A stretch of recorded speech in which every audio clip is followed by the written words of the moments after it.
안녕하세요. 축진막입니다. 화요일부터 수요일 넘어가는 새벽 5시에 챔피언스리그 빅매치가 있습니다. 바로 맨체스터 시티와 레알 마드리드의 플레이오프 경기인데요. 이렇게 강팀들이 아주 빨리 만나버렸습니다. 그리고 이 레알 마드리드와 맨체스터 시티는 아주 질긴 인연을 갖고 있는데요. 왼쪽에 있는 그림부터 보시면 21-22, 22-23, 23-24 벌써 4대회 연속 만나고 있는 양팀입니다. 그리고 제 머리 위에 있는 글씨들을 보시면 21-22 시즌에는 4강에서 만났고요. 레알이 이겼고 레알이 이 대회에서 챔피언스리그 우승을 했습니다. 또 22-23 시즌 4강에서 만났고요. 여기서 맨시티가 이기고 또 챔피언스리그 우승을 했습니다. 이때 맨시티의 트래블이었죠. 23-24 시즌 8강에서 만났고요. 여기서 레알 마드리드가 이겼고 또 레알 마드리드가 결승에서 도르트문트 꺾고 챔피언스리그 우승했습니다. 저는 이 기록이 되게 신기하더라고요. 레알 마드리드, 맨시티 둘이 계속 만나고 있는데 여기서 이긴 팀은 최근 세계대회 연속으로 챔피언스리그 우승을 했다. 그리고 이제 이번 대회 24-25 시즌에도 만나게 되는데 이 전통이 이어진다고 하면은 되게 신기할 것 같습니다. 어쨌든 이렇게 4대회 연속 만나게 된 맨시티와 레알 마드리드입니다. 먼저 홈팀 맨시티 출전 불가 선수부터 알아보도록 하겠습니다. 일단 확실히 못 나온 선수는 로드리와 오스카 밥이고요. 제가 세모로 표시했던 선수 니코 곤잘레스, 도쿠, 아케, 에데르송이 있습니다. 일단 니코 곤잘레스, 도쿠, 아케, 에데르송은 모두 훈련장에서는 확인을 할 수 있었어요. 니코 곤잘레스가 지난 FA컵 경기에서 갈비뼈 쪽에 충격을 받고 교체로 나갔거든요. 근데 이번에 훈련한 거 보면은 일단은 단순 타박인 것 같은데 이번 훈련하기 전에는 부상이란 얘기가 나왔었으니까 세모로 표시를 했습니다. 도쿠, 아케, 에데르송 역시 훈련에는 복귀했지만 부상 상태였어가지고 세모로 표시를 했고요. 도쿠가 딱 잘하다가 부상을 입어서 도쿠의 복귀는 맨시티 팬들이 좀 바랄 것 같습니다. 일단 제가 예상해본 맨체스터 시티 선발 라인업인데요. 아까 세모 표시한 선수들까지 빼서 한번 구성을 해봤습니다. 골키퍼는 오르테가, 그바르디올, 디아스, 스톤스, 아칸지, 그 앞에 코바치치, 더브라이너, 베르나르도 실바, 마르무시, 포든, 홀란드를 예상해봤습니다. 일단 그바르디올이 전진할 때는 마르무시가 가운데 쪽으로 들어가면서 홀란드와 세미투톱 플레이를 할 가능성이 높다고 생각을 하는데요. 마르무시가 홀란드 아래쪽에 나올지 레프트 윙어로 나올지 그거에 따라서 그바르디올의 전진도 좀 달라질 것 같습니다. 또 베르나르도 실바를 제가 위쪽에다 표시하긴 했는데 만약에 베르나르도 실바 나온다면 2-3선 오고 가면서 플레이할 가능성이 높다고 생각을 하고요. 공 받아줄 때는 코바치치와 더블 피벗이 될 것 같기도 합니다. 또 오른쪽 풀백을 설 수 있는 선수는 리코 루이스, 마테우스 누네스, 아칸지 요 정도가 있을 것 같은데 일단 리코 루이스는 FA컵에서도 뛰었기 때문에 레알전엔 안 나올 가능성 높고요. 마테우스 누네스는 지난 파리 생제르맹과의 경기에서도 아쉬운 모습들이 있었어서 레알 마드리드와의 경기에서는 안 나오지 않을까 싶어요. 게다가 마테우스 누네스는 전문 수비수가 아니기 때문에 공격력이 강한 레알 마드리드 상대로는 더 좋지 않은 자원이 되겠죠. 그래서 전문 수비수 아칸지가 나올 것 같고요. 또 골키퍼 오르테가가 최근에 컨디션이 되게 안 좋더라고요. 아스날전에서도 그랬고 FA컵에서도 옛날 잘 막았을 때 오르테가 모습이 아닙니다. 그래서 아마도 에데르송이 몸이 된다고 하면 에데르송이 출전할 가능성이 높을 것 같습니다. 또 깜짝 후사노프의 선발도 기대해볼 수 있을 것 같은데요. 아칸지 자리, 오른쪽 사이드백, 라이트백 자리에 후사노프를 투입할 가능성도 아예 0%는 아니지 않을까라고 생각을 해봅니다. 그 다음은 레알 마드리드 출전 불가 선수입니다. 일단 X는 리디거, 바스케스, 카르발, 밀리탕입니다. 바스케스는 가장 최근에 부상당했고요. 리디거도 한 20일 정도 결정 예정이라고 해서 플레이오프 2차전까지 출전 못할 가능성이 높지 않을까 생각을 하고요. 카르발, 밀리탕은 시즌 아웃 상태입니다. 그리고 알라바는 공식 홈페이지에서는 2-3주 부상이라고 나왔거든요. 근데 또 알라바 인스타그램을 들어가 보니까 스토리에 자기 훈련하는 사진을 올렸더라고요. 이 훈련하는 사진이 최근인지 아니면 안 다쳤을 때 찍었던 건지는 모르겠는데 어쨌든 그런 것 때문에 세모라고 일단 표시를 했고요. 지금 이 선수들의 공통점이 뭘까요? 전부 수비수라는 겁니다. 레알 마드리드가 지금 수비수를 구성하기 아주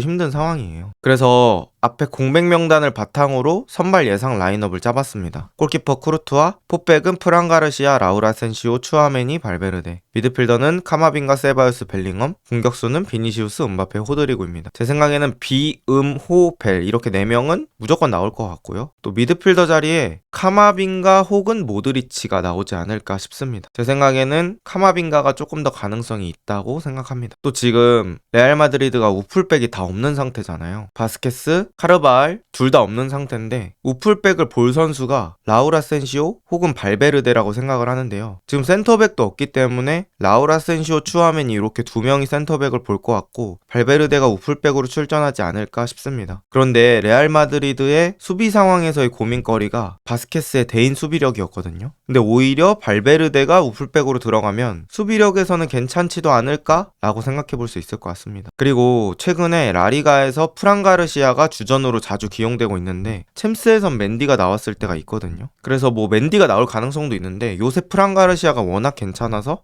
저는 프란 가르시아를 한번 예상해 봤습니다. 그리고 아까 말씀드렸듯이 라울 아센시오, 뭐 우리나라 팬들은 흔히 줄여서 라센시오라고 부르더라고요. 어쨌든 이 선수가 저는 충분히 주전 경쟁도 가능한 컨디션이라고 보여지고요. 뭐 마드리드 더비, 리버풀과의 경기, 큰 경기에서도 별로 기량 변화가 없습니다. 속도도 빠르고 커버링도 괜찮아서 이번 맨시티와의 경기에서도 큰 활약을 할 것으로 기대가 되는 선수입니다. 제가 생각하는 경기의 첫 번째 포인트는 레알 마드리드의 역습입니다. 비니시우스, 음바페, 호드리구, 지구 방위대급 역습 자원이라고 봐도 되겠죠. 역습이라는 건 선수들의 즉흥적인 센스나 축구 지능이 필요할 때가 많고 또 개인 능력, 개인기 이런 것들이 필요하잖아요. 그런데 이 세 명이 무자비한 개인 능력으로 무자비한 스피드로 뛰어가면서 역습을 만드는 거는 뭐 맨시티 수비진뿐만 아니라 막을 수비진이 별로 없다고 생각합니다. 그래서 이런 것들이 무서울 수 있고 그나마 이제 맨시티 수비진의 핵심이라고 볼 수 있는 후벤 디아스가 복귀를 했다. 디아스가 순수 수비력이 맨시티에서 압도적으로 좋기 때문에 이 디아스의 복귀가 큰 힘이 되지 않을까라고 생각을 하고요. 이 레알 마드리드의 역습 퀄리티가 첫 번째 포인트가 될 것 같습니다. 두 번째는 전환 속도 싸움입니다. 그러니까 맨체스터 시티가 이번 시즌 내내 약점 하나만 딱 짚어봐라 라고 생각하면 저는 전환 싸움으로 갔을 때 맨시티가 많이 힘들어한다고 느끼고 있거든요. 근데 이 전환 속도 싸움에서 세부적인 포인트들을 짚어볼 게 있어요. 레알 마드리드가 최근 마드리드 더비에서 벨링엄, 세바요스, 이제 발베르데 이렇게 세 명의 미드필더가 역습 억제력이 되게 좋았거든요. 근데 발베르데가 우풀백으로 간다고 했을 때는 카마빈가가 그 역할을 할 수 있고 저는 카마빈가도 상당히 좋은 선수라고 생각해서 마드리드 더비의 느낌대로 나온다면 맨시티가 역습 갈 때 역습 억제력을 보여줄 수 있지 않을까라고 생각을 하고요. 일단 맨시티는 미드필더들이 나이가 많아요. 균도안, 더브라이너, 베실바, 코바치치. 사실 막내가 베실바, 코바치치 라인인데요. 그래서 65분이 지나면 맨시티의 전환 속도가 처지면서 거기서 공략당하는 상황들이 많았습니다. 대표적인 경기가 지난 파리 생제르맹과의 경기에서 4대2로 패배를 했던 경기죠. 그런데 이 전환 속도 싸움에서는 체력이 중요한데 최근 경기에서는 맨시티가 조금 더 체력을 아꼈다고 볼 수 있는데요. FA컵에서 맨시티는 로테이션을 돌리면서 체력을 아꼈습니다. 레알 마드리드는 마드리드 더비라는 아주 중요한 경기를 아주 열심히 치렀기 때문에 체력적으로는 레알 마드리드가 조금 더 부담이 될 수 있고요. 시티는 로테로 많은 자원들이 휴식을 취했습니다. 그래서 저는 이 전환 싸움에서 좀 팔팔한 선수가 필요하다고 생각하고 그게 이번에 영입해서 데려온 니코 곤잘레스라고 생각하거든요. 그래서 이 니코 곤잘레스의 출전 여부가 또 중요할 것 같습니다. 그 다음 세 번째 포인트는 측면 1대1 대결이라고 생각합니다. 그 중에서 제가 중요하게 생각하는 라인은 레알 마드리드의 왼쪽 공격 라인, 맨체스터 시티의 오른쪽 수비 라인인데요. 비니시우스, 음바페가 왼쪽에서 번갈아 가면서 위치를 바꿀 때가 많거든요. 그래서 이 두 명이 드리블을 칠 때 아칸지 혹은 마테우스 누네스 혹은 후사노프로 대응을 해야 합니다. 근데 아칸지는 뭐 최근 아스날 경기에서도 보면 불안한 모습이 많았고 마테우스 누네스도 수비수가 아니다 보니까 발 뻗는 모습이 되게 많이 나왔어요. 근데 비니시우스나 음바페한테 그렇게 발 뻗어버리면 치명적인 기회를 노출을 하겠죠. 또 후사노프는 맨시티에 온 지 얼마 안 됐고 어리기 때문에 완전히 믿고 맡길 수 있는 자원이 아니죠. 그러다 보니까 이 왼쪽 레알의 공격을 맨시티가 얼마나 디펜스 해낼 수 있는지가 중요할 것 같고요. 또 2대1 수비를 확실히 만드는 게 중요할 것 같습니다. 비니시우스나 음바페가 측면에서 공 잡았을 때 꼭 두 명이 붙어주면서 수적으로 유리한 상태에서 수비를 하는 게 중요하겠죠. 가장 좋은 건 그냥 왼쪽으로 공이 안 가게 만드는 겁니다. 말은 쉬운데 어쨌든 최대한 상대 왼쪽 측면에 공이 안 가도록 만들어야겠죠. 그래서 제가 생각했을 때는 소유권 유지가 매우 중요하다고 생각합니다. 맨체스터 시티가 공을 잘 잡고 있으면 그만큼 레알 마드리드가 공격할 시간이 줄어들겠죠. 또 이런 의미로 인해서 중에서 저는 맨체스터 시티의 오른쪽 공격이 중요하다고 생각합니다. 맨체스터 시티가 오른쪽에서 공을 많이 가지고 공격을 할수록 레알 마드리드의 왼쪽 윙어인 비니시우스를 끌어당길 수 있어요. 강제적으로 수비 가담시키면 역습을 가더라도 비니시우스 같은 선수가 되게 낮은 위치에서 역습을 시작하게 되기 때문에 맨체스터 시티가 오른쪽에서 파괴적인 공격을 보여줄수록 레알의 왼쪽 공격을 누를 수 있다라고 생각을 하고요. 이런 상황에서 생각나는 선수가 로드리라고 생각합니다. 로드리가 있을 때는 맨시티가 지공을 할 때 소유력 자체가 달라지는데 로드리의 공백이 너무너무 아쉽습니다. 포인트 네 번째는 레알 마드리드가 수비수가 없습니다. 그런데